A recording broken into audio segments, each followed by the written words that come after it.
Pero naman pag winter dito, sa amin nagne-negative 50. Di ba? Pag lumabas ka nakangiti, yun na yung mukha mo mag-aapon eh. Sabi ko, I think I'm having a stroke. Mamamanhid. Mamamanhid. Taas pa naman ang kolesterol ko. Ganun-ganun ako naman. Yung pala yung lamig eh. Nakakatakot. Di mo alam kung anong nangyay. Tsaka yung nagsusuot ka ng pang malamig. Pagdating ko dito, July eh. Unang buto ko rin pagdating ko, naka-jacket ako. Ang dami suot. Ginawa ko eh. Paglabas ko ng airport, may dalawang bata, naka-shirt, nag-i-skateboard, nakatingin sa akin. Mukha akong tanga eh. Ginawa ko yung mga bata. Diba? Ginawa ka. Feel na feel mo yung Canada. Tsaka maganda rito, di ba? Kahit ano sabihin nyo, kumpara sa Pilipinas, mas okay pa rin dito kasi libre rito ang ospital. Di ba? Palakpakan natin, di ba? Sa Pilipinas, iniisip mo pala yung sakit mo, patay ka na eh. Di ba? Yung government hospital dito, sobrang linis. Aalagaan ka, ang dahil pang doktor. Di ba? Pag agaw ka, puro espesyalista pa. Sa Pilipinas, pag nasaksa ka eh, sa emergency room, sir, yung guard. Oh, naano ka naman?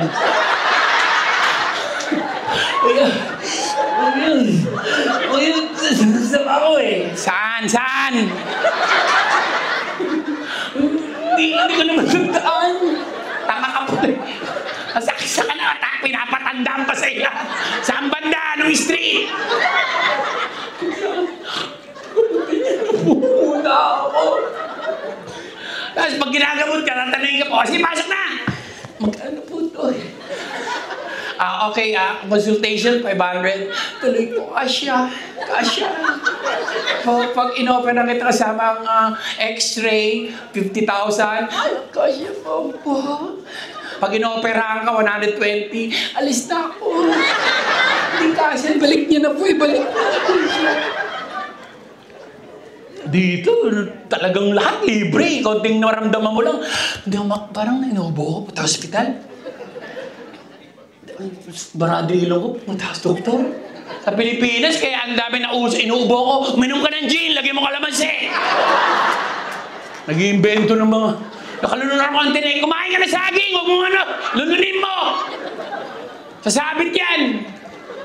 Kaya ang dami namamatay eh. May kuliti ako, pumulot ka na, bunutin mo yung bulok mo sa yung pilikmata mo sa mga bunso. Bulag eh, na-infection. Wala na ba yung infection? Oo, pati mata ko, wala eh. Kinuwento niya kanina yung mga show ko. Alam mo, tagal ko rin. Nakakamiss din, no? Nakakamiss din ng Marte. Ang pinakamatagal na show ko, actually, marami na akong show. 16 years na rin ako mahigit na artista at komedyante. Ang dami ko na rin mga shows na pinanggalingan na tumatak. Home Sweet Home, Ila John Lloyd, Banana Sunday, Banana Split, I Can See Your Voice, Sagot Ka ni Kuya Jobert, mga pelikula, di ba? Ang pinakamatindi sa lahat na show, si Cardo, binaril ni Baron Geisler, patay eh. Patay na dapat, si Gary B, nakialam eh. Huwag kang umiyak ako na buhay, nakaiyak tuloy. Patay na yung A-Base, buhay pa sila eh. Alam ba ng tagal ko ron? Naniwala na rin ako sa sarili ko na hindi ako talaga tinatabla ng bala eh. Pag umuwi ako, nakita ko chila.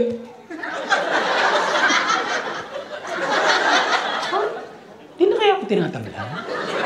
May sakit ha? Umalis na lang ako mag-isa eh. Ayoko na! Naniniwala ako! Yun, tinan mo, di ba? Ilang buwan tatalon ako building. Alam ko itatanong yan. Hindi ko kinakaya. Guys, hindi kinahihiya yung mga kabiguan natin. Importante, bumangon tayo. Ilang taon ako naging addict, guys. Ilang taon ako nakita niyo ako sa TV, na aksidente, palamura. Diba?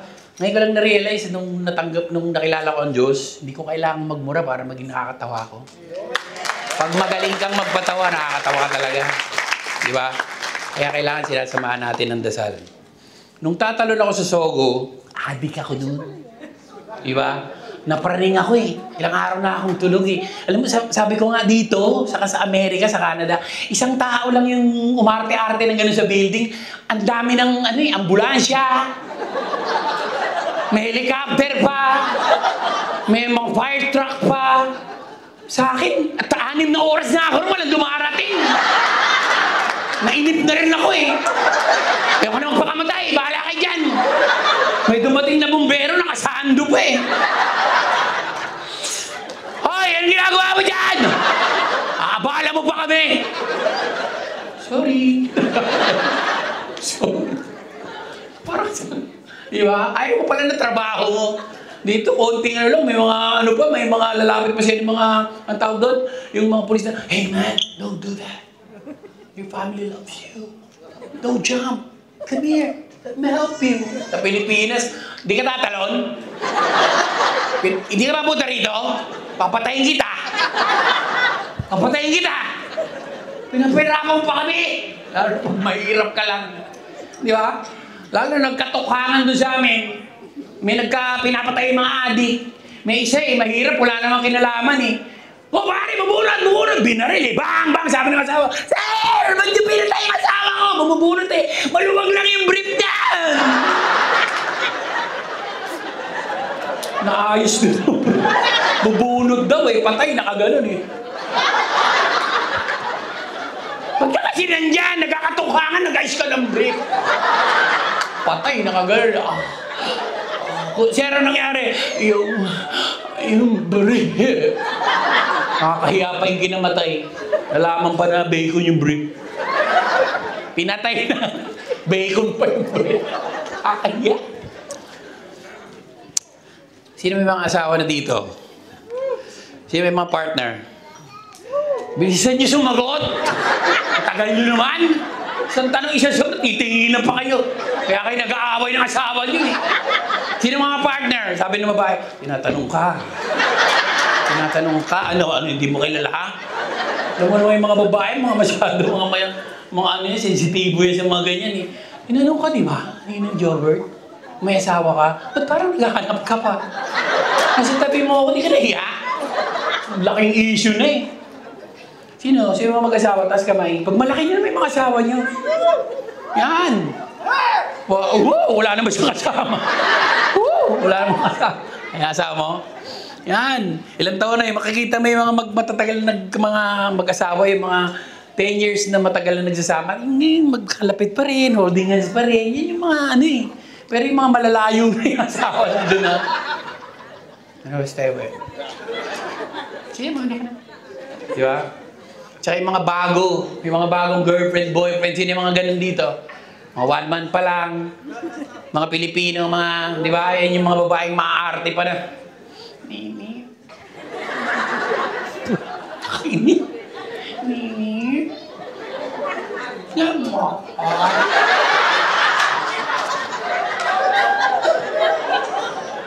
Nini. Nini. Parang mga puso. Nini. Yan mo ba? Oo naman, alam kita. Talaga. Wow.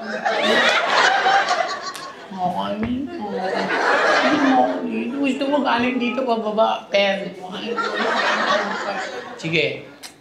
Ay, ba't 8 lang? Gusto mo 10. Bilang. Alam mo, ganun ang buhay pag may mga anak na, dalihan mo na! Dalihan mo na! Alam mo, pag nagliligaw pala, umalis ka, alis pa lang sa bahay, balik ka na. Kalalabas ko lang ng gate eh. Tapos pag may anak na eh, ikaw naman magbantay! Uyat nga ako eh! Ikaw na eh! Ako rin yan eh! Tapos pag mga bago pa, magtatawid sa Pilipinas, di ba may mga... Nagagalit mo. Baby, dito ka ba? Ano ka? Hoy! Sabay girlfriend! Ano ba? Sama mo! Pag mag-asawa na eh, dalihan mo naman! Parang dalihan mo! Ikaw yung babae pa may dala ng gamit niya.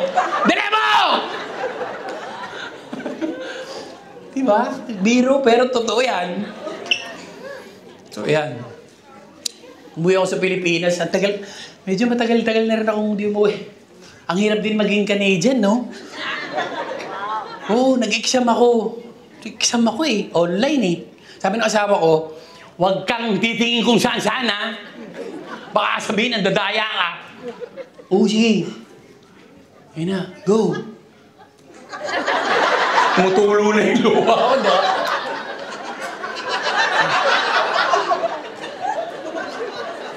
Sabi ko, baka pagkamala naman ako adik nito.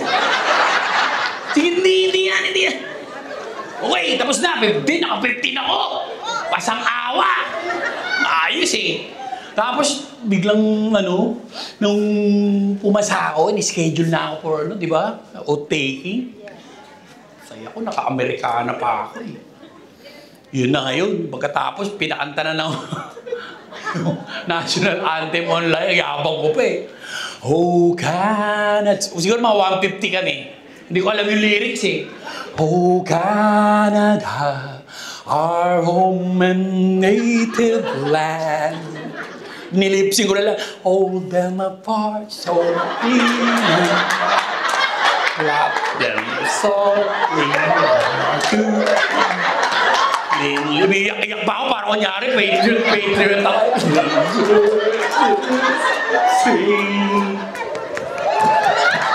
Buti hindi pinaulit sa akin. It seems so nationalistic. Can you do it again? What happened? My mom died. Suddenly. Ang hirap din dito. Alam mo, minsan, naiintindihan ko yung mga, di ba, lahat ng sinasabi ng mga puti, kaya ko intindihin. Pero nahihirapan na magsalita. Di ba, nabubulol ako. Dati producer kami sa Vancouver, sinama ko rin sa Ford. Kinausap yung may-ari. Iniwan ako dun eh. So, hi, how long have you been here in Canada? 2 years. Kinuwentuhan ako eh. So, what are you doing here? Wala na ako maisip. Alam mo yung pag-kausap mo yung tanga, di ba? Gumagano yung mata. Nagko-compute ng isasagot niya. Pinaprocess yung sagot. Mali yan. Nagdrama ako eh. What's wrong? My mom died. Really? Just now? Yeah. Ayoko lang makipag-uusap. Tagal ng patay ng nanay ko. Kung alam niya lang, no? Ang hirap din kasi hanggang ano lang ako, hi, how are you? I'm good, and you? Pagka papunta na rin, excuse me, my mom died.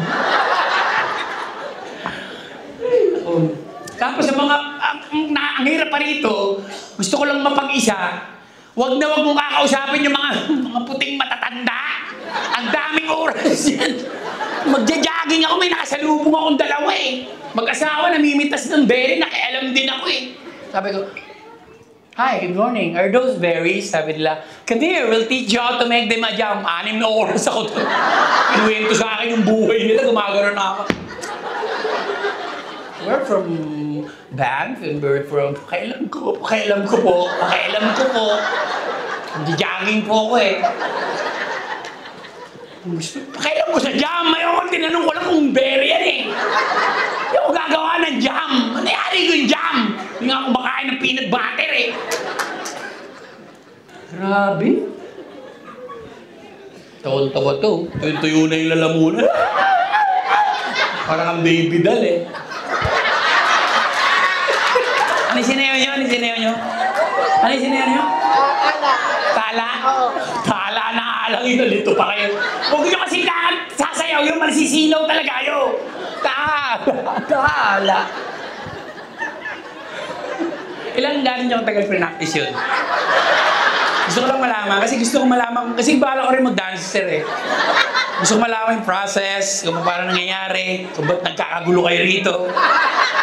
May iba pa namang karir. Di ba? Pwede kayong kumanta. Ba't pinilit nyo sumayaw? Sanay na ba kayo mapahiya? Joke lang. Hindi lang may sasayaw. Baka naman pag-uwi nyo eh. Bakit?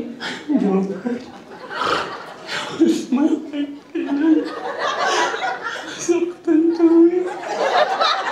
Iloko kami sa show. Gusto ko mag-isa. Tala. Sumayaw pa rin.